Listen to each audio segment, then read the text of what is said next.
Hi, good morning. Good morning. How is everyone? Um, it is Monday. It's Martin Luther King Day, and I am here with another book that I just finished. And honestly, you guys, I really do gain so much knowledge from books, and I realize that there are a lot of people out there who don't enjoy reading. And this book I'm going to tell you, you should absolutely read. Period. I really don't have anything else other than that. I wrote down probably 15 pages of nuggets that I thought were just incredible.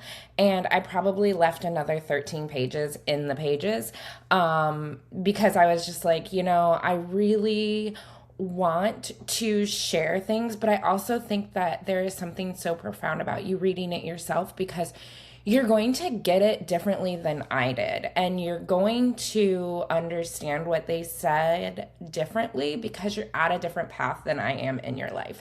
So I really am not trying to make this one super long, mostly because I was having technical difficulties and I have some place to be in a little bit. And I can't be late. So, without further ado, the book I read is called The Untethered Soul, and it is by Michael A. Singer. I listened to it. I didn't read it per se, so maybe I cheated, and that's okay. Honestly, you guys cheat too. I don't care how you get the information. I just want you to get the information. I've been going on this journey a lot through life of trying to remove myself from the emotional feeling of what people do or what people say. I was always one of those people who walked on eggshells growing up, trying to predict everybody's mood so that no one would be upset. Joined the army, kind of have to do the same thing. And then I married my ex-husband and I really had to do the same thing. So, in the last 8 years, I would say I have been trying to kind of unravel and do, for lack of a better term, the programming that I received, right? And one of the things that this book really talks about is not letting situations or experiences linger in your body and linger in your mind and fester. And you know what that is. That's laying on your pillow at night and replaying like 50 scenarios of how something could have gone differently. And this book is really like going into, it's not so much what could have gone differently because it went the way it was supposed to.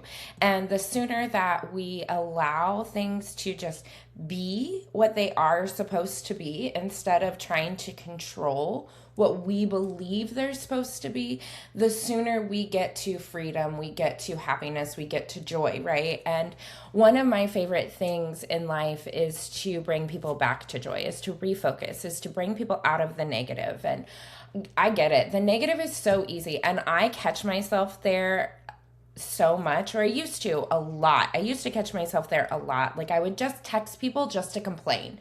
Like, why am I sending this message that's like, oh, traffic is horrible? Why do I need to inflict that onto others? Why do I need to make that known? Why do I need justification that the traffic is horrible? Like maybe the traffic was horrible that day and that's just what it is.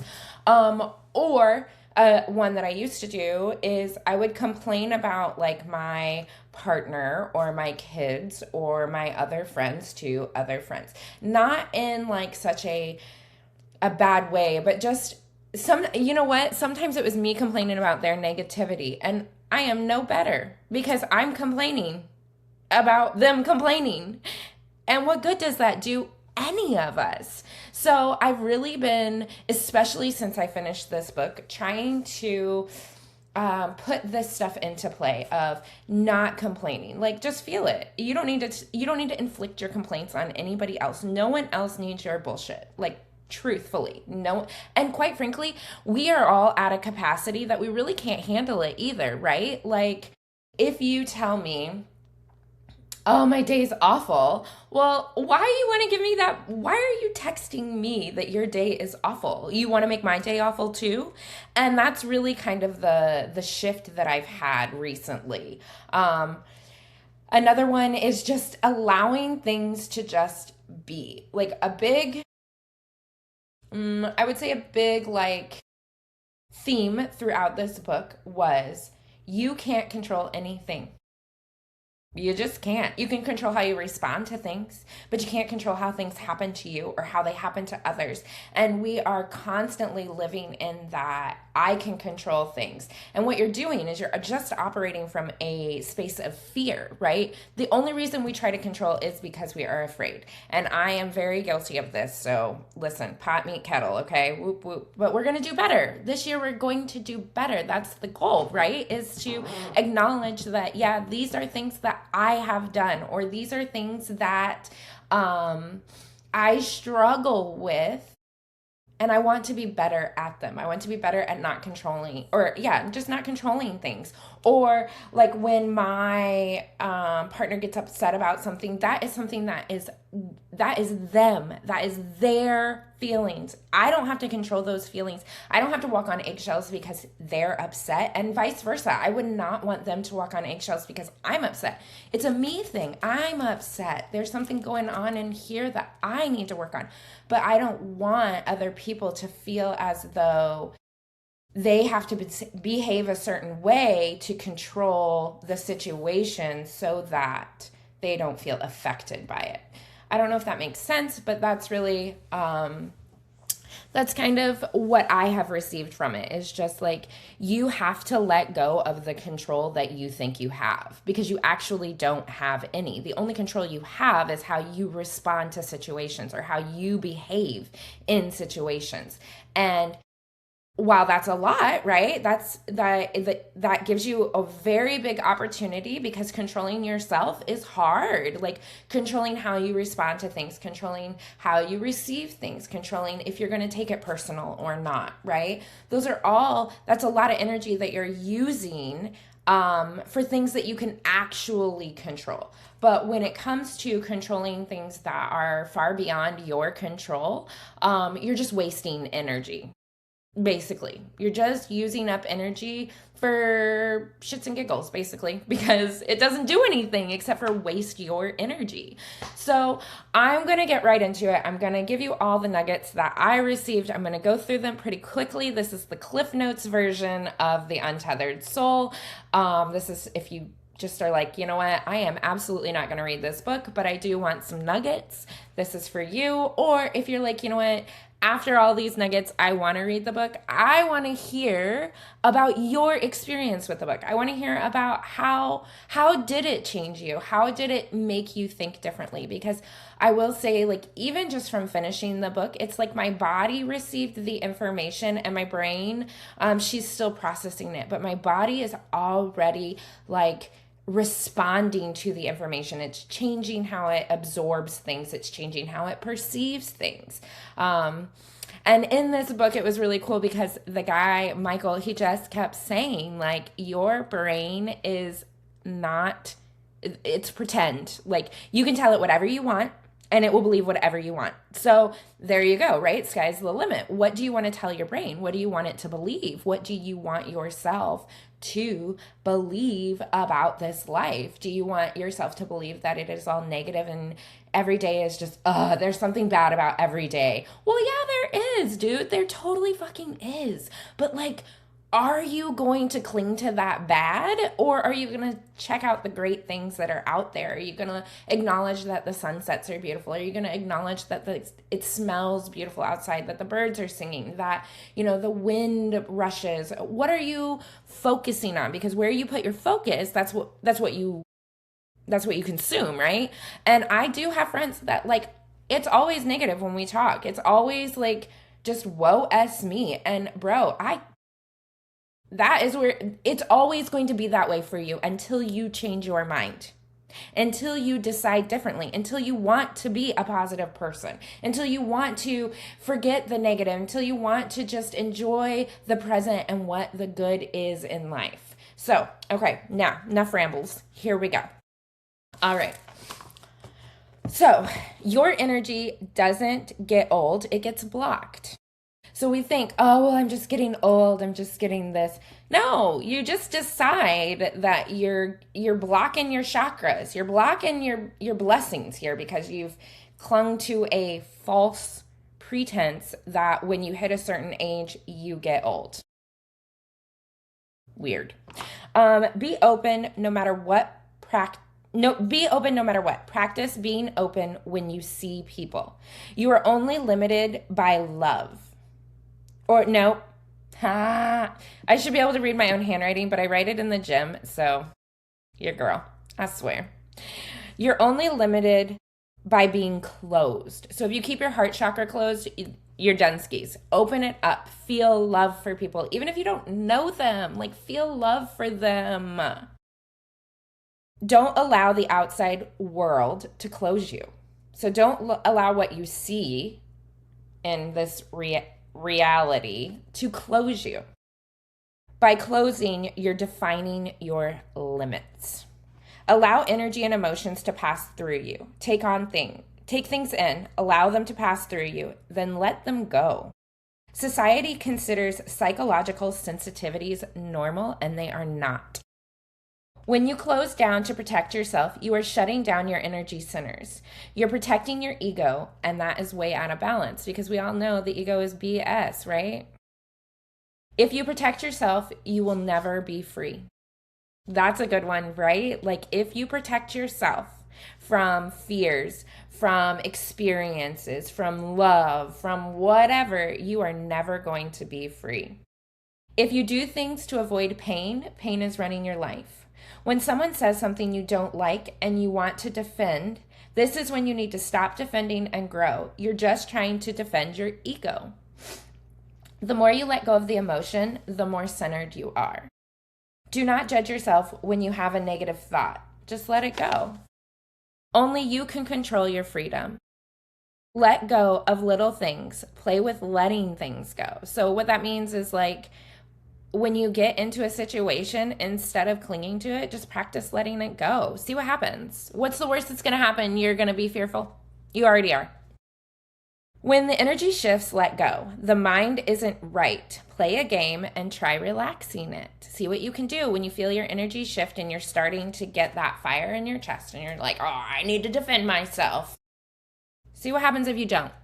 What happens when you don't? Because you and I both know when you break up with someone or when you're arguing with someone and you send them that like 5-paragraph text defending your reason onto why you're right, don't do that this time. Just try not. Just try letting them be whatever. Just, okay, fine. If that's how you see it, that's how you believe it. Okay. Because at the end of the day, your perspective versus their perspective, they're never going to understand where you're coming from. They may, but like, at what expense? At whose energy cost? At whose ego are they going to understand? If you have a lot of fear, you will try and control everything. Life is okay the way it unfolds. The mind tries to trick you that it isn't. If you base creation on the most fragile part of your being, it's bound to be a mess. Frightful, not fragile. So if you base creation on the most frightful part of your being, the part that is most afraid, it's bound to be a mess. The more you try to control, the more you create chaos. How many of you have experienced this? Because I have so many times, and it never works out, right? I have found that if I'm just like, okay, sure, if that's what you think, go ahead. I am more at peace. I don't care. It's not going to work out the way they want it to, or maybe it will, but either way, it's not my bag. It's not my job. Okay, yeah, sure. If you think that's how it's going to go, let's try it. Go try it. Go see. Who am I to tell you no? It's your experience. The same goes for you. Stop telling people they can't do things. Not your job. Not your job. The root of all problems is fear. When a blockage gets hit, it's a good thing. It's time to open up internally and release the blocked energy. When it gets released, it allows you to go up. The secret of the ascent is to look up, not down. Sit in the seat of awareness, open your heart, and let go. Your thoughts are about what's bothering you. If you don't do something, this will go on your entire life. Your mind is always telling you to change what's outside to fix your inner problems. If you are wise, you will realize that the thoughts your mind is giving you are damaged thoughts. Because we can create anything up here. We can create anything in our brains. Anything, true or false. We can create it and then we can run with it. The mind is not qualified to save you. I'm going to say it again. The mind is not qualified to save you. Okay. Write it down. Write that one down. Put that somewhere. You see it every day. Honestly. Stop expecting your mind to fix what's wrong with you. Not everything has to be okay. You can just let it go. Stop listening to your mind and your inner dialogue, the one that runs nonstop that says, oh, well, we need to analyze this, we need to analyze that. Stop it. No, you don't. Just let it go. Stop feeding the mind bullshit. Your thoughts paint darkness or light based on what you're feeding it. And all of you know, right? That term, like you can create heaven on earth or you can create hell on earth. And people that have been to hell, they don't want to go back. They really enjoy the peace and the heaven that they've created because they've been to hell and they've lived there for quite some time. And it's scary and it's not healthy. When you defend yourself, you are really defending your walls that you built to protect yourself. There's really nothing in there to defend. What do you think about that one? That one was a good one. I really like that one. We patch our thoughts with more thoughts. True freedom is on the other side of your walls. Stop defending your fortress. Limitations and boundaries only exist because you stopped going beyond. If you want to go beyond your model, you have to stop believing in it. If you don't like what you've created, create something new and then believe in that. When your model breaks, you try to convince yourself why it works. See what happens when you don't do the things that make you comfortable. So get out of your comfort zone. Like if it's comfortable for you to not get up and go to the gym, get up and go to the gym. Make yourself uncomfortable. Build some strength, build some grit. Going beyond your comfort zone gives you the ability to expand your conscious. Most people only get to the edge of their cage, too scared to be uncomfortable. Are you one of those people that is living in the cage of your mind, too scared to go beyond, to see who you really are? I challenge you. Go beyond this week. Find one thing that makes you uncomfortable and do it. And see who you are on the other side. Journal about it. Write it down so you have record of what happened. So when your brain tries to convince you otherwise, you can go back to that and say, no. I felt, I did, I see. Spirituality begins when you decide that you will never stop trying. The commitment to always going beyond your psychological limits. The illusion of holding it all together is actually suffering. When you cling to thoughts, you build your entire sense of self around it. The birth of the psyche. So so this one is hard, right? Because I wouldn't say it's hard, it's just challenging. It's just it's going to make you a little more uncomfortable because what it's saying is that those thoughts that you have are lies and you shouldn't cling to them. But when you do, you give birth to the psyche that is typically a victim. It's typically a victim psyche because you are like, poor me, oh, woe is me, I can't do because. Who are you that is lost and trying to build a concept of yourself to be found? Who says that you're lost? Who says that on this journey that we even get lost? If everything is for a purpose, then we would never be lost, right? You will never find yourself in the concept of your own thoughts, built to define yourself, lost, scared, clinging to thoughts. Face the fear that is driving you and go beyond. Stop anticipating the moment and allow it to just unfold. Like, just enjoy it. Like, why do we, I say you, I mean me, but you too, why do we feel like we need to anticipate how things are going to go? Why can't we just be in the presence of how things are going to go? The events that happen in the moment are for that moment. Why should anything anyone does cause you to get disturbed? If anything causes you disturbance inside of you, it means it hits your model. It's hitting something. And we've talked about this before. People are a reflection of you. So if you don't like something in them, it's because it lives in you and you haven't addressed it yet. That's it. That's what it means. If you want freedom from these disturbances, let go constantly. Let go by being aware of who's aware. You have one choice in life: be happy or not. Do you want to be happy? If yes, you must really mean it. Don't qualify it. Once you decide, you will be tested. Are you willing to break your vow to happiness? The choice to be happy is a spiritual teacher. If you stay happy, you win. God is joy, ecstasy, and love. Stay open. Train your mind to be open. Open to love, open to joy, open to happiness. When you start making your happiness dependent on others, that's when you are really in trouble. And I can tell you that from experience. And I'm sure many of you have felt that and have been through that. Happiness is a personal journey. It is something no one can give you but yourself.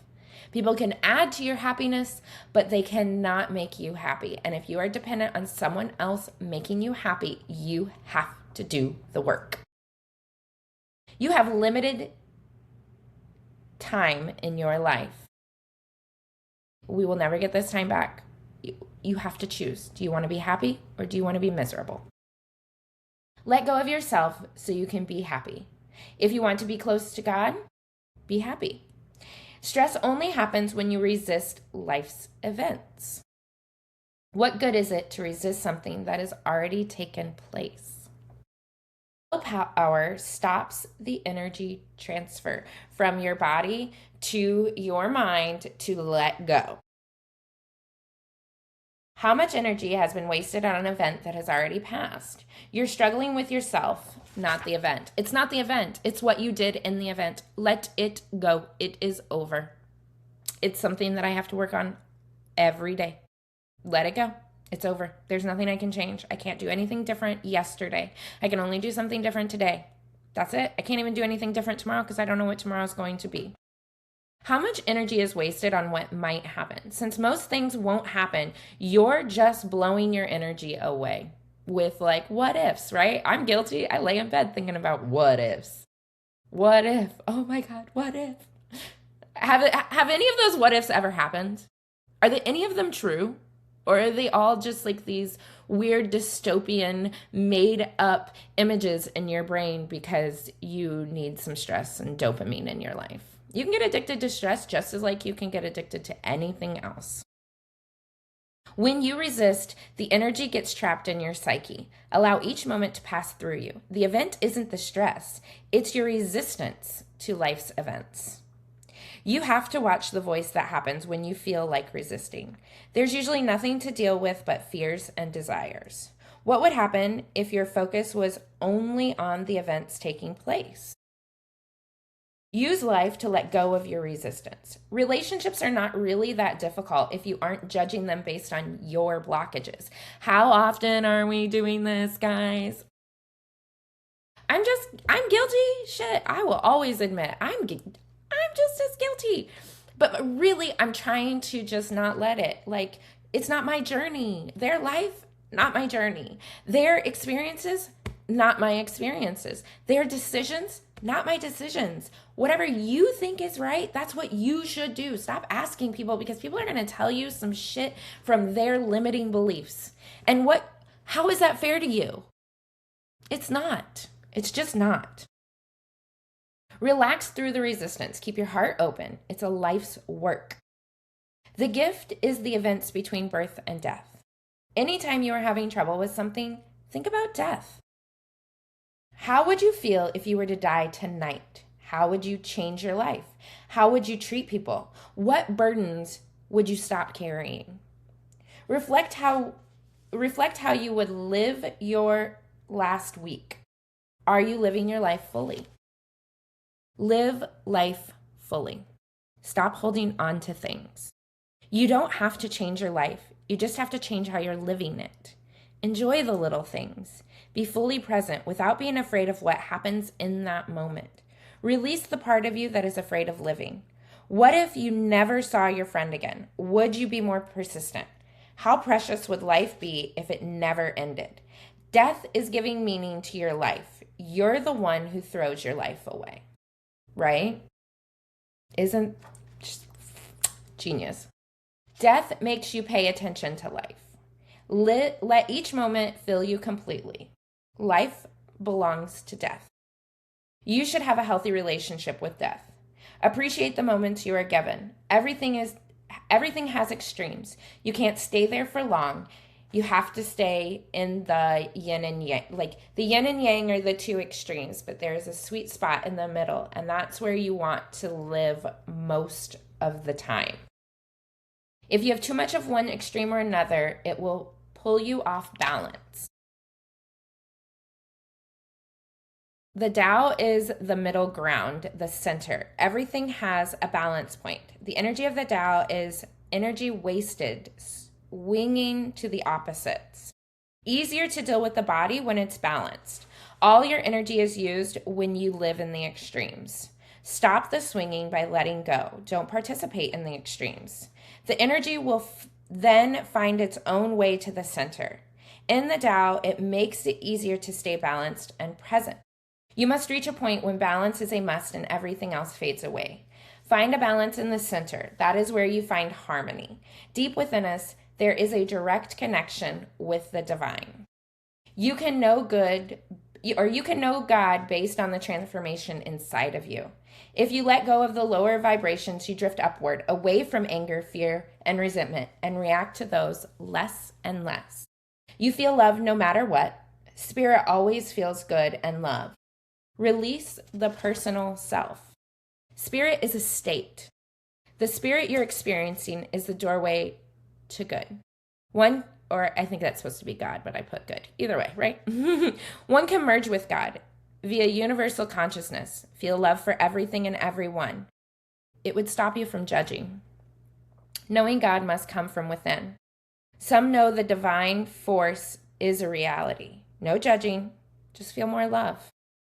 True love doesn't judge. If God is love, what does that look like? And my last little note was, God does not see shortcomings.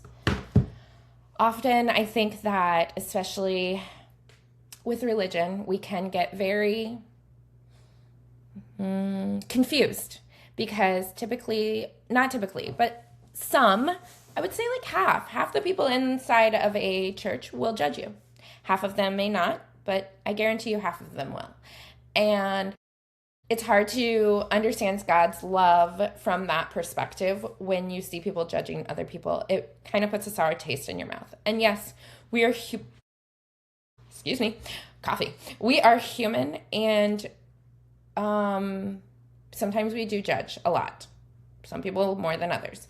But I will say that I think the more you come to love yourself and you come to see light inside of yourself, the more you see others' light, the more you see that there is not really a place to judge because everyone is out here just doing their best. And some people have more knowledge than others. And some people have had different experience than others, which have led them to have maybe a different, happier journey, or maybe it's led them on a sadder journey. But either way, I think when you can see that everybody is on a journey, there is a mutual respect. Like, I respect you because you've made it this far. I may not agree with everything you did, and that's okay. But I respect you because I see that you try. I see that you show up. I see that you're giving your effort. I see that you are desiring more for your life. And I can see the light coming through you.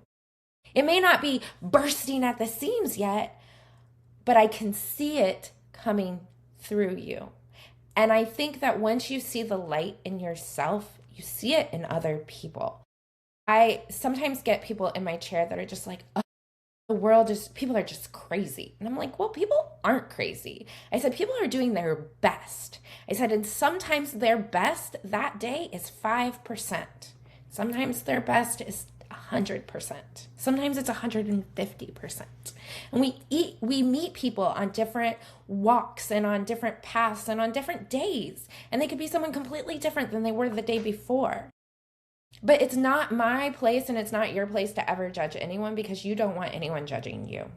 And so I think that when you come to know God as like personal and on your own personal journey and inside of you, and you see what that exactly means, I think that the light that you ooze shines so much brighter because you have a different experience and you are out here loving people and you are not judging them.